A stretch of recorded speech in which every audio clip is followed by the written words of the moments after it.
ليلى الشبح من تجارة الأعضاء للبرلمان، برلمانية بدرجة الثالث قتلة.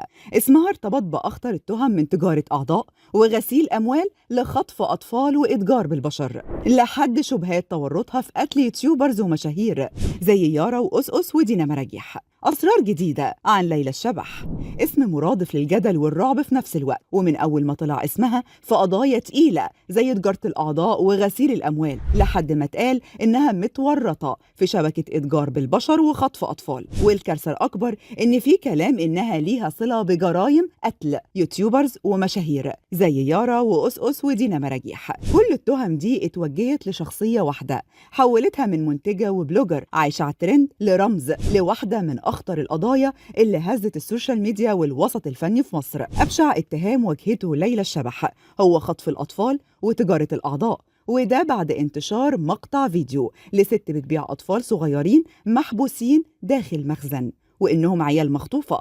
وبيظهر في الفيديو ست تانية بتفاصل في سعر كل طفل وبتقول لها هاخد على العيل 150,000.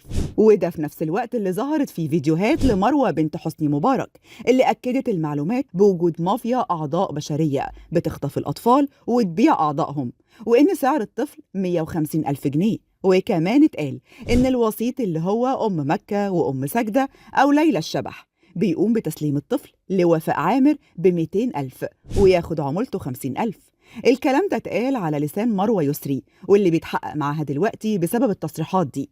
كمان ليلى أكدت التهمة على نفسها بعد ظهورها في لايف بتسخر فيه من الإشاعات المنتشرة، ولكنها قالت عن نفسها ليلى الشبح بتاخد العميل ب150,000 وبتبيعه الوفاء ب200,000.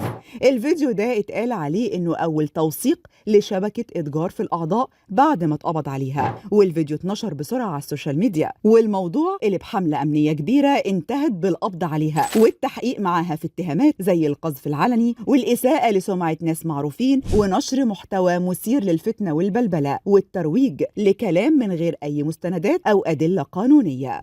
المصادر الأمنية أكدت إن قالته يعتبر جريمة كاملة بتأذي المجتمع وبتضلل الرأي العام، ولكن ما صدرش أي معلومات رسمية عن التحقيق معاها في اتهامات تجارة الأعضاء البشرية. وقبل ما نعرف حقيقة تورط ليلى في الجرائم دي هنتكلم عن هوية ليلى الحقيقية.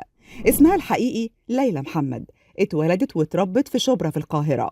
قالت إنها درست في معهد الألسن العالي، ورجعت قالت الألسن للسياحة والفنادق والحاسب، ودي تخصصات محدش يعرفها غير ليلى وبس. أبوها كان شغال في مكتب صرافة وعقارات، وبعدها اشتغل في كافيهات في شبرا. لقب الشبح جالها من اسم عائلة جوزها الراحل فؤاد الشبح اللي كان مشهور بتجارة العربيات. ليلى أم ل3 بنات، أمل وشهد ومريم، كانوا سبب علاقتها بحلمي أبو بكر وهاني شاكر. وبعد وفاة جوزها قررت تدخل مجال الإنتاج الغنائي، وقالت إن هدفها تدعم موهبة بناتها من أبرز شغلها مهرجانات زي أرض العتاولة والأندال فرقتنا، الرجولة اللي اختفت وأبطال من الصين. وعملت كليب لبناتها اسمه إحنا العفاريت، وفي 2017 وبطلب من بنتها الصغيرة استعانت بالفنان شعبان عبد الرحيم علشان يوصلها بالمخرج نصر كامل، وأنتجت كليب الواد ده بتاعي اللي هاجمه حلمي وهاني شاكر باعتباره إسفاف وإساءة للذوق العام، واللي فيه بناتها ظهروا بشكل اتقال عليه مش لائق خالص. ناس كتير هاجموهم وقدموا بلاغات ضدهم وضد الكليب، وقالوا إنه في ألفاظ ومشاهد مبتذلة واستغلال الأطفال. بعد الهجوم ده قفلت حساباتها على السوشيال ميديا حوالي 4 سنين، وبعدها رجعت من تاني لكن بأسلوب أجرأ شوية، وعرفت تحول الخلاف لصحوبية، وبقت صديقة مقربة جدا لحلمي بكر لحد وفاته. وكان أول مرة اتصدر فيها ترند بعد وفاة حلمي بكر بسبب خلافها مع أرملته في العزاء.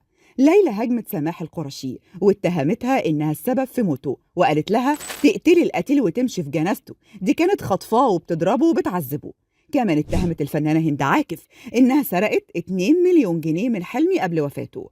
ليلى ليها علاقات بفنانين كتير زي محمد فؤاد، أحمد العوضي، سعد الصغير وشاكوش، ده غير صداقتها المريبة لصبري نخنوخ. وعشان تثبت جدعنتها حضرت جلسة محاكمة سعد الصغير في قضية مخدرات علشان تدعمه، وعلاقتها بسعد كانت سبب في اتهام سعد بمشاركتها في تجارة الأعضاء، لدرجة إن في ناس ربطوا موت بنته بليلى الشبح. ده غير إن في ناس لاحظوا إنها بتتصور مع أي حد قبل وفاته زي ما حصل مع حلمي بكر، وده عامل ليها تعليقات كتير إنها بتاخد أعضائهم بعد وفاتهم. وبعد القبض عليها ضمن الحملة الأمنية اللي شنتها الداخلية على التيك توكرز واليوتيوبرز في قضايا غسيل الأموال ونشر محتوى مسيء، ظهرت فيديوهات كتير على اليوتيوب بتتهم ليلى بالتورط في قتل بلوجرز اختفوا بدون أي أثر، ومنهم دينا مراجيح والبلوجر أسامة أسأس والبلوجر يارا، وكلهم ماتوا في حوادث غامضة ومريبة، وقبل موتهم كانوا على علاقة قوية جدا بليلى الشبح. لكن الشبح قبل القبض عليها قالت: أنا علاقتي بيهم هي الخير، بساعدهم وبقف جنبهم من غير مقابل. ثروة ليلى الكبيرة كانت مثيرة للجدل، خاصة كمية الذهب اللي بتلبسها، لكنها حاولت تدافع عن نفسها وتقول إن ثروتها حوالي 25 مليون جنيه، منهم 19 مليون وصولات أمانة بتخص شغل جوزها. وأكتر شيء كان بيستفز فانز ليلى الشبح المشغولات الذهبية اللي دايما بتتعمد تظهرها في صورها، ومنها طقم ذهب ب 195 ألف جنيه، ده غير تصريحاتها إنها بتغير 5 عربيات في السنة وعندها عربية ب 350 ألف جنيه. كل اللي فات ده حمادة، هو اللي جاي حمادة تاني خالص. ليلى أعلنت إنها هترشح نفسها في انتخابات مجلس النواب زي ما سمعتوا كده، وده حقيقة وموجود على حسابها على الانستجرام بوست بتطلب من الناس دعمها في الانتخابات. وده حصل قبل ظهور فيديوهات مروة يسري بيومين 3، واللي خلى ليلى تتراجع عن حلم البرلمان قبل ما تبقى رد سجون. لكن القضايا والمحاكم مش جداد على ليلى، لأنها واجهت قضايا سب وقذف عشان تصريحاتها ضد هند عاكف وضد مرات حلمي بكر، وتم استدعائها أكتر من مرة للتحقيق بسبب اللي بتنشره على السوشيال ميديا. ليلى الشبح شخصية مثيرة جدا للجدل بكل المقاييس، منتجة، أرملة رجل أعمال غني، قررت تدخل مجال الفن علشان بناتها، لكن لقت نفسها وسط معارك مع فنانين كبار. شهرتها على السوشيال ميديا جابت لها متابعين، لكن كمان جابت لها بلاوي بسبب تصريحاتها واتهاماتها.